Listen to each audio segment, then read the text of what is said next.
बिस्मिल्लाहिर्रहमानिर्रहीम, अस्सलाम वालेकुम, वेलकम टू माय चैनल। आज जो हम टॉपिक डिस्कस करेंगे वो ग्लोबलाइजेशन के बारे में है। ग्लोबल मार्केटिंग की हम किस तरह से ग्लोबली जाके अपने प्रोडक्ट्स को सेल कर सकते हैं, हम क्या क्या स्ट्रेटजीज़ वगैरह हो सकती हैं, इसके बारे में आज हम डिस्कस करते हैं। सबसे पहले आता है globalisation and markets. Globalisation seems to exception rather than the rules. इसका एक क्वेश्चन भी ये बन सकता है, ग्लोबलाइजेशन एक्सेप्शन है या रूल है। ये सिंपल ये बात याद रख लें, ग्लोबलाइजेशन जो होती हैं वो एक्सेप्शन तो हो सकती है लेकिन रूल्स नहीं हो सकती। क्यों नहीं हो सकती? क्योंकि अब जब हम ग्लोबली जाएंगे तो डिफरेंट कंट्रीज़ में डिफरेंट्स उनकी रिक्वायरमेंट्स होती हैं, कंट्रीज़ की डिफरेंट रिक्वायरमेंट्स होती हैं। अब बिजनेसेस जो कर रहे हैं, कंपनीज हैं, इनकी भी अपनी अलग रिक्वायरमेंट्स होंगी और इसके अलावा कल्चर डिफरेंसेस भी आ सकते हैं। एक मिसाल लेते हैं, कुछ दिन पहले की एक है कि अफ्रीका की एक कंपनी थी, शूज़ की कंपनी। उन्होंने एक जगह पे अपना बंदा भेजा कि जाके वहाँ पे देख के आओ, तो वो अपने जिनके प्रोडक्ट सेल करना चाहते थे वहाँ पे। अब जो उनका रिप्रेजेंटेटिव था वो वहाँ पे गया, उसने जाके देखा तो वहाँ के लोग जो थे, जो उस इलाके के लोग थे, वो शूज़ नहीं पहनते थे। अब उस बंदे ने आके ये कहा, उसने ये रिपोर्ट दी कि वहाँ पे लोग शूज़ पहनते नहीं हैं तो हमारी प्रोडक्ट कैसे सेल होगी।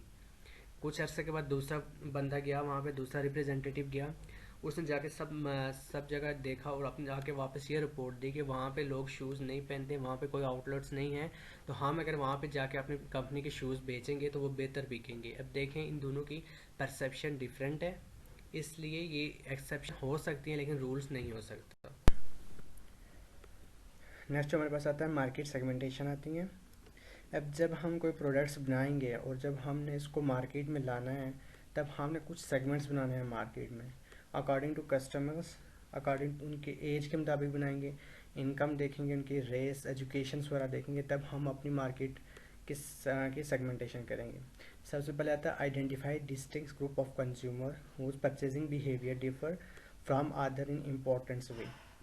सबसे पहले हम जो देखेंगे वो कंज्यूमर की परचेजिंग पावर देखेंगे, जब भी हमने अपनी प्रोडक्ट्स की डिस्ट्रीब्यूशन करनी होती हैं।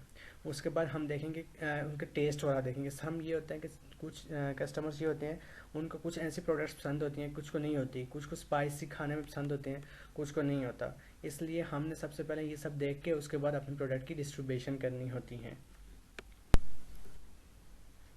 जब हम मार्केट की सेगमेंटेशन करते हैं उसके बाद जो हमारे पास पॉइंट्स आते हैं वो एलिमेंट्स ऑफ अ प्रोडक्ट्स आता है। कौन कौन से एलिमेंट्स हो सकते हैं? इसमें तीन तरह के एलिमेंट होते हैं, कोर प्रोडक्ट्स, टेंजिबल प्रोडक्ट्स और आर्गुमेंटेड प्रोडक्ट्स।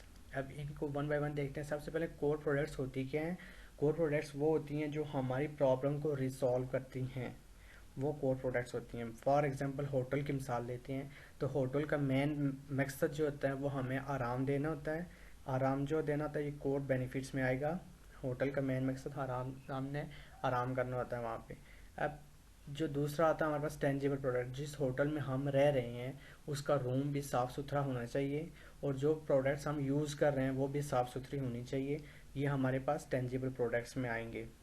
अब तीसरा जो पार्ट था आर्गुमेंटेड प्रोडक्ट्स, ये वो होती हैं जो ना हों तो कोई ज़रूरत भी नहीं होती, अगर हो जाएं तो जो कस्टमर्स होते हैं वो ज़्यादा मोटिवेट होते हैं, ज़्यादा सेटिस्फाई होते हैं। इसकी एक मिसाल लेते हैं, अमेरिका का होटल है, वहाँ पे इन्होंने दो चीज़ें तो दी हुई हैं, इनके होटल भी अच्छा है, उसके बाद यानी कि रहने के लिए अच्छी जगह है, रूम साफ़ सुथरा है, उसके बाद जो प्रोडक्ट्स दे रहे हैं वो भी साफ़ सुथरे हैं। तीसरी जो उन्होंने दी हुई आर्गुमेंटेड प्रोडक्ट्स में वो ये है कि हर रूम के बाहर उन्होंने एक स्विमिंग पूल्स भी बनाया हुआ है, यानी कि आप अपने होटल से बाहर निकलें ताकि स्विमिंग पूल होगा, जिससे ये होता है कि कस्टमर्स ज़्यादा सेटिस्फाई होता है।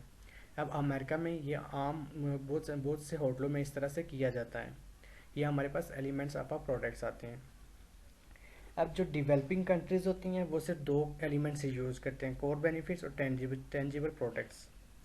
और जो डेवलप्ड कंट्रीज़ होती हैं, डेवलप्ड कंट्रीज़ तीनों चीज़ें यूज़ करती हैं, तीनों एलिमेंट्स यूज़ करती हैं, कोर प्रोडक्ट्स, टेंजिबल प्रोडक्ट्स और आर्गुमेंटेड प्रोडक्ट्स। क्योंकि उन्होंने मज़ीद मार्केट्स में अपने जो भी कंपीटिटर्स हैं उनसे कम्पीट करना होता है, इसलिए वो तीनों को यूज़ करते हैं। नेक्स्ट जो हमारे पास आते हैं वो प्रोडक्ट्स एट्रीब्यूट्स हैं। अब प्रोडक्ट्स एट्रीब्यूट्स जो होते हैं तीन तरह के होते हैं, कल्चर डिफरेंसेस आ गया, इसमें इकोनॉमिक डिफरेंसेस आ गया, प्रोडक्ट एंड टेक्निकल स्टैंडर्ड्स आ गया। अब वन बाय वन इनको एक्सप्लेन करते हैं कि ये होता क्या है। सबसे पहले जो आता है हमारे पास वो है cultural differences. Culture difference is most important. The impact of traditions, impact is greatest in food, stuff and beverages. Simple इसमें जो चीज़ हैं, सिंपल जो चीज़ याद रखने की वो यही हैं कि फूड एंड बेवरेजेस में कल्चर डिफरेंसेस ज़्यादा होते हैं। मीन्स जो पहले मैंने एक्सप्लेन किया था कि कुछ ऐसे लोग होते हैं जो स्पाइसी प्रोडक्ट्स पसंद करते हैं और कुछ होते हैं वो पसंद नहीं करते। इसके अलावा इसमें ये चीज़ है मेन चीज़ जो याद रखने की, इसमें तीन तरह की तीन चीज़ें होती हैं, मैटर करती हैं। सबसे पहले कि आपके पास अपनी कन्वेंस होनी चाहिए। कल्चर डिफरेंसेस में आता है सबसे पहले आपके पास कन्वेंस होनी चाहिए, meaning अपने आपके पास अपनी ट्रांसपोर्ट हो। दूसरा कि more than one person earning in family, कि एक से ज़्यादा आदमी आपकी फैमिली में अर्न कर रहे हों। इससे ये होगा कि आपकी परचेजिंग स्टाइल्स चेंज होंगी। और तीसरा स्टोरेज कैपेसिटी भी होनी चाहिए। ये हमारे पास कल्चर डिफरेंसेस आते हैं। अब कल्चर डिफरेंसेस को हर बंदा अपनी नज़र से देख सकता है कि वो किस तरह से इसको एक्सप्लेन करें। कल्चर डिफरेंसेस के बाद जो हमारे पास आता है इकोनॉमिक डिफरेंसेस। अब consumer behaviour is influenced by economic development. Consumer in highly developed countries tends to have extra performance attributes in their products. Means जहाँ पे इकोनॉमिक डिफरेंसेस हाई होते हैं वहाँ पे प्रोडक्ट एट्रीब्यूट्स में चेंजेस भी उसी के हिसाब से आती हैं। अब डेवलप कंट्रीज़ जो होती हैं, एक मिसाल है इसमें कि डेवलप कंट्रीज़ में जब कोई बंदा गाड़ी लेता है तो वो गाड़ी की परफॉर्मेंस और फीचर्स को देखता है कि उसमें क्या क्या परफॉर्मेंस उसकी है, उसके फीचर्स क्या क्या हैं। और उसकी प्राइस को नहीं देखता कि प्राइस चाहे जितनी भी हो लेकिन उसमें फ्यूचर अच्छे होने चाहिए। इसके अगेंस्ट अगर हम मिसाल लें पाकिस्तान की, तो पाकिस्तान में लोग परफॉर्मेंस और फ्यूचर को नहीं देखते बल्कि प्राइस को देखते हैं। मेहरान की मिसाल ले लें, आपके सामने है कि मेहरान जिसमें ना तो एसी है, नहीं बस सिर्फ नाम की गाड़ी है, सिर्फ उस इसलिए लोगों ने ज़्यादा उसको परचेज़ किए हैं क्योंकि वो प्राइस में कम थी। इसलिए लोगों ने उसके परफॉर्मेंस और फ्यूचर को तो नहीं देखा, बस प्राइस को देख के उसको बाय करना शुरू कर दिया। इकोनॉमिक डिफरेंसेस में ये चीज़ आती हैं। नेक्स्ट हमारे पास आता है product and technical standards. Government standards can prevent the introduction of global products. Different technical standards impact global market as well. Means कि सो मैनी कंट्रीज़ में जो होता है ग्लोबल एक गवर्नमेंट ने एक स्टैंडर्ड्स को सेट किया होता है। अब जब आप उन कंट्रीज़ में जाएंगे तो गवर्नमेंट के जो स्टैंडर्ड्स हैं जो उन्होंने सेट किए हैं उनको आपने फॉलो करना होता है। अगर आप उनको फॉलो नहीं करेंगे तो आप अपने प्रोडक्ट को सेल नहीं कर सकते। सेल तो दूर की बात, इवन आप अपने प्रोडक्ट्स की कस्टमाइज प्रोडक्ट को कस्टमाइज़ भी नहीं कर सकते। एक मिसाल देते हैं, यहाँ पाकिस्तान की एक मिसाल देते हैं, यहाँ पे आप बगैर प्रिस्क्रिप्शन के आप एंटीबायोटिक्स ले सकते हैं। अगर हम डेवलप्ड कंट्रीज़ की बात करें तो डेवलप्ड कंट्रीज़ में आप बगैर प्रिस्क्रिप्शन के एंटीबायोटिक्स नहीं ले सकते। इवन कि जो मेडिसिन कंपनी बना रही हैं वो भी इस बात में ज़्यादा केयरफुल होगी कि वो कौन कौन से फार्मूलाज यूज़ कर रही हैं और फार्मूलाज के क्या क्या साइड इफ़ेक्ट्स हैं, ये चीज़ भी उसने नोट करने होते हैं। प्रोडक्ट एंड टेक्निकल स्टैंडर्ड्स में ये चीज़ है कि आपने उस मुल्क में जो गवर्नमेंट ने स्टैंडर्ड सेट किए होते हैं उसके मुताबिक आपने काम करना होता है। इसमें जो एक डायग्राम बनी हुई है टीवी की, यूएसए की एक कंपनी ने टेलीविज़न बनाया था। ये यूएसए की कंपनी ने थे, उसने टेलीविज़न बनाया था। उसमें उसने अपने मुताबिक यानी कि अपने हिसाब के मुताबिक वो स्टैंडर्ड्स कुछ यूज़ किए थे। अब वो जो यूज़ किए थे वो अमेरिका और यूरोप में तो अच्छी तरह चल रही थी, लेकिन जब उन्होंने यही टेलीविज़न जो था वो जापान में लेके गए तो वहाँ पे उनकी फ्रीक्वेंसी की वजह से इश्यूज़ आना शुरू हो गए। मीन्स आवाज़ आती थी, वीडियो नहीं आती थी, या वीडियो आती थी, आवाज़ नहीं आती थी। ये चीज़ें ये इश्यूज उसमें से आ रहे थे। प्रोडक्ट एंड टेक्निकल स्टैंडर्ड्स में ये चीज़ आती हैं। नेक्स्ट जो हमारे पास आता है वो आती है distribution strategy. Three different distribution strategies होती हैं। रिटेलर कंसंट्रेशन आ गई, चैनल लेंथ आ गई और चैनल एक्सक्लूसिविटी आती है। रिटेल कंसंट्रेशन सबसे पहले क्या आती है? रिटेल कंसंट्रेशन मीन्स कि आपके पास छोटी शॉप्स नहीं होती, बिग स्टोर्स आ गए और मेगा मॉल्स पर आते हैं।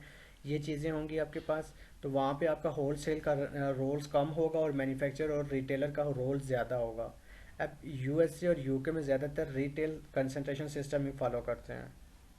चैनल लेंथ आ गई। चैनल लेंथ में फ्रेगमेंटेड सिस्टम होता है, मीन से छोटी छोटी दुकानें होती हैं और प्रोडक्ट को जब डिस्ट्रीब्यूट करना हो तो आपने छोटी शॉप्स पे जाके यानी कि वो डिस्ट्रीब्यूशन करनी होती है इनसाइड स्ट्रीट्स वगैरह जैसे शॉप्स बनी होती हैं। अब इसमें ये होता है कि आपके चैनल लाइन्स जो होती है ज़्यादा होती हैं। ज़्यादा किस तरह होती हैं? आपके पास मैन्युफैक्चरर भी आएगा, एजेंट आएगा, होलसेलर आएगा, फिर जाकर रिटेलर आएगा। इस तरह की एक लाइन्स बनती हैं। ये लाइन्स इसमें आएगी चैनल लेंथ में। चैनल एक्सक्लूसिविटी, इसमें ये होता है कि channel exclusive you come up with idea with very strong relationship particular distributor. Mean आपके पास आपने जो प्रोडक्ट्स बनाई हैं उसको किस तरह सेल करना है, न्यू प्रोडक्ट को किस तरह इंट्रोड्यूस करवाना है जब आपकी मार्केट में कंपटीटर्स हाई हों। इसके लिए आपने पहले से अपने आइडियाज़ देने होते हैं कि किस तरह से हमने अपने प्रोडक्ट्स को आगे सेल करना है।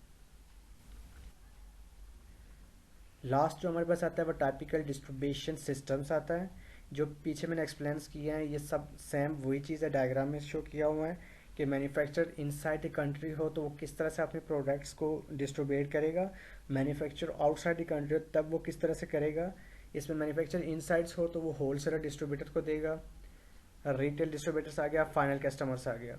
और मैन्युफैक्चर आउटसाइडर हो तो वो इंपोर्ट एजेंट्स आ गया उसमें, उसके बाद इंपोर्ट एजेंट से आगे होलसेल डिस्ट्रीब्यूटर आएगा, रिटेल डिस्ट्रीब्यूटर आएगा और फाइनल कस्टमर आएगा। इस तरह से ये डिस्ट्रीब्यूशंस होती हैं। सो आज का जो टॉपिक था हमने ग्लोबलाइजेशन के बारे में पढ़ा है कि ग्लोबलाइजेशन, ग्लोबल मार्केट क्या होती हैं, ग्लोबलाइजेशन क्या होती हैं। उसके बाद हमने जो पढ़ा था मार्केट सेगमेंटेशन के बारे में पढ़ा है, प्रोडक्ट्स एट्रीब्यूट्स के बारे में पढ़ा है, और इसके बाद डिस्ट्रीब्यूशन स्ट्रेटजीज वगैरह पढ़ी हैं कि किस तरह से हमने अपने प्रोडक्ट्स को डिस्ट्रीब्यूट करना है। होप्स हो कि आपको अंडरस्टैंडिंग हो गई होगी। Thank you so much for listening.